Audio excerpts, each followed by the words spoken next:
Constitution of India guarantees fundamental rights. But what if I told you that fundamental rights are not available to you all the time? They would have to wait till the court holidays are over, or they would have to wait till the Monday morning or more. And in order to address this exact problem, the guardian of the Constitution, the final interpreter of the Constitution, the Supreme Court has come up with a solution. Supreme Court is looking into setting up a 24/7 judicial protocol mechanism. That means the fundamental rights would not have to wait till morning. There will be a proper mechanism in place, a proper standard operating procedures to ensure that justice is not sleeping at any point of time. Hello everyone, welcome to Vajram and Ravi's Flash News. My name is Shubhangi Singh, and in today's session we are going to understand this big announcement made by Supreme Court that they are considering that a permanent 24/7 judicial protocol mechanism should be put in place, and an SOP so as to ensure uniformity for it is being considered.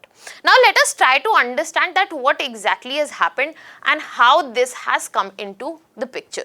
Now when we are talking about this whole situation at hand, we have to understand it from a person who is aggrieved or whose fundamental rights are being violated in a given situation. Let me give you an example here.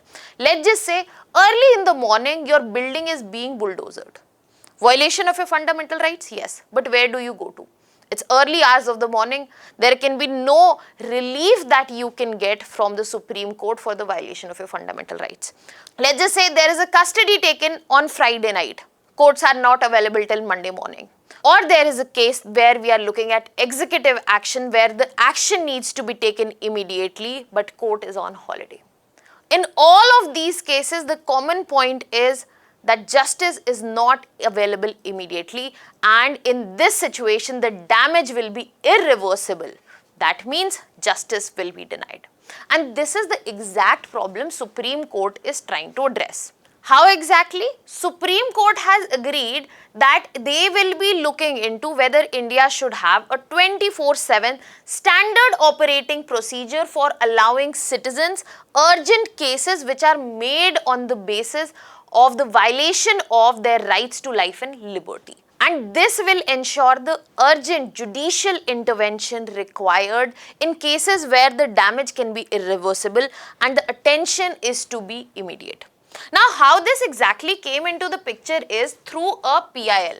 Now, a public interest litigation was filed by the Supreme Court advocate, and he was requesting that the judicial accessibility should not be limited. That means access to the judiciary for justice, especially when we are looking at urgent cases, that should be permanent, or we can say 24/7. And when we are looking at this petition, this clearly said that constitutional right, when we are talking about, that cannot be dependent on the working hours of the court, that cannot be dependent on the weekends, public holidays or judicial vacation. In these scenarios, we are taking away their fundamental rights, and we are violating when we are talking about Article 32, which ensures, which gives the responsibility to Supreme Court to ensure that the fundamental rights are not being violated. So in this context, this is what the petition asked, and Supreme Court agreed to look into what can be done so as to ensure that there can be a 24/7 standard operating procedure that can be put in place.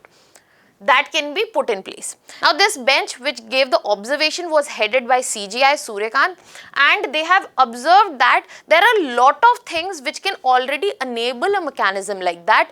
We just need to bring them in one particular framework, because we already have proper e-filing, emails, virtual hearing. This system does exist. But when we are talking about all of this, this is fragmented, this is all over the place, and once we have to bring it into a uniform institutional mechanism for emergency hearings, it can be done. and it is much needed because as of now, India does not have a proper mechanism for the same.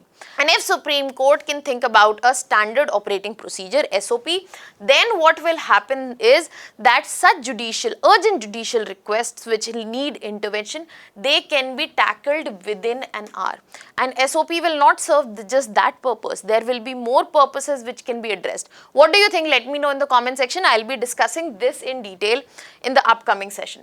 Now, when we are talking about this whole scenario, first question is, why do we need such a framework, such a system?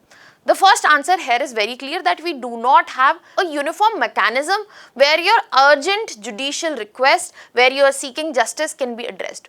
As I took an example, let's just say your building is being bulldozed in the early hours of the morning.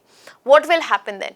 You might go to the police, but the only person who can stop it, because this is violation of your fundamental rights, that is the justice system itself, be it the Supreme Court or be it the High Court.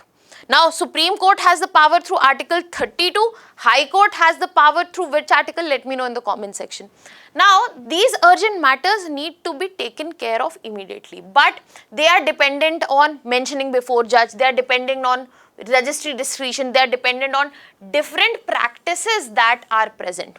If a uniform mechanism will be created, first that will be implemented out. So, there will be actually a place for urgent request, there will be a procedure for it, and there will be people who will be able to address that. We can put the judges on rotation, and we will also see a SOP will solve the problem of different high courts which have different practices. Now, all of this is a problem, and this creates uncertainty. So, what is being done? A SOP and a whole framework is being thought about so that this whole problem is solved. And when we are looking at the solution of this problem from the Supreme Court, it has a very direct constitutional basis as well, that is Article 21, which talks about protecting life and personal liberty, not just certain hours of the day, but 24/7.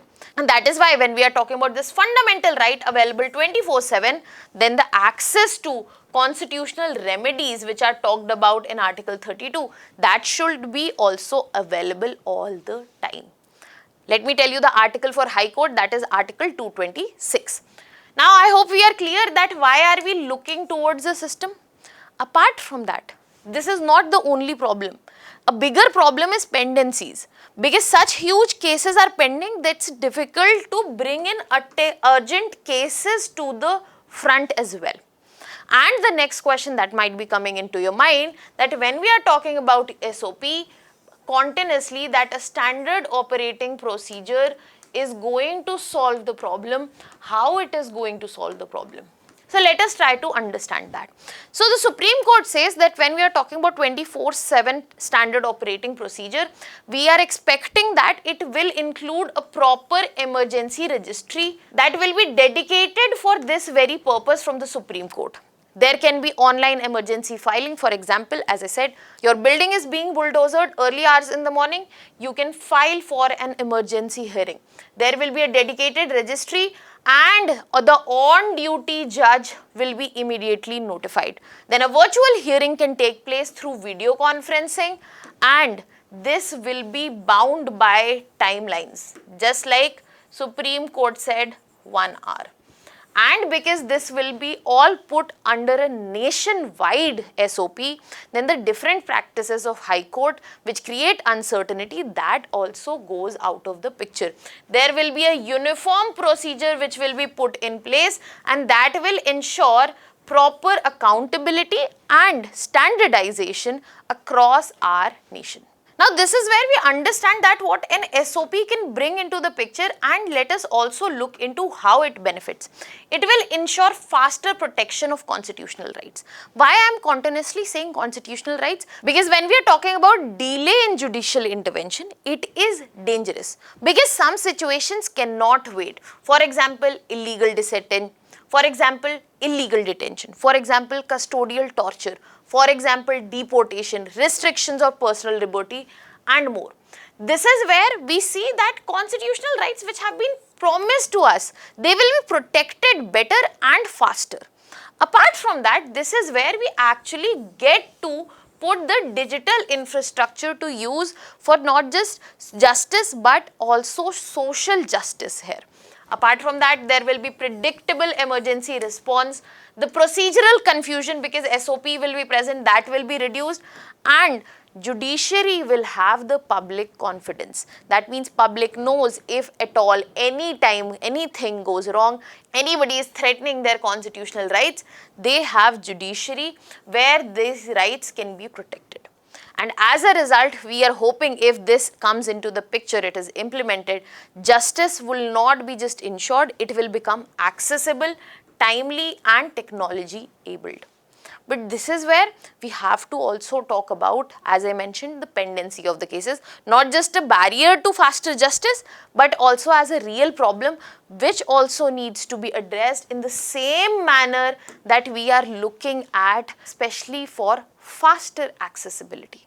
And hopefully as a result, we will be seeing strengthening of our constitutional provisions such as Article 14 which talk about equality before law, Article 21 we have already talked about, Article 32 right to constitutional remedy, and Article 226 the High Court's power to protect fundamental right. But this is not all. This will also bring a lot of strengthening to the governance because the SOP is also about the rule of law. The SOP is also about good governance, which is very important in a country like India. Good governance, judicial accountability, citizen-centric administration, and with all of this, digital justice in the digital age as well. But all being said, this was one side of story where we are selling high the idea that how this can be a game changer. We also have to look on the other side of the coin where there are real challenges also present. For example, when we are talking about emergency hearings, how there can be misuse of it, how it can create obstruction to executive action, how it can actually intrude upon separation of power. Then when we are looking at again pendency of judges, it is because of the availability. It is because of the non-availability of judges. How will we ensure availability of judges and registry staff for this whole new implementation? How will there be a coordination between Supreme Court and High Courts? And what exactly is an emergency? Who decides that? Who will mark the criteria? And one bigger challenge which we are not putting it out here, corruption. This might be just yet another way to fuel the corruption that is present in our country. Now, what are your thoughts on this? Let me know in the comment section. I'll be leaving you here with the prelims practice question. So, let me know the answer to this question in the comment section. I'll be waiting for your answers. Now, that was all from my side. Thank you so much.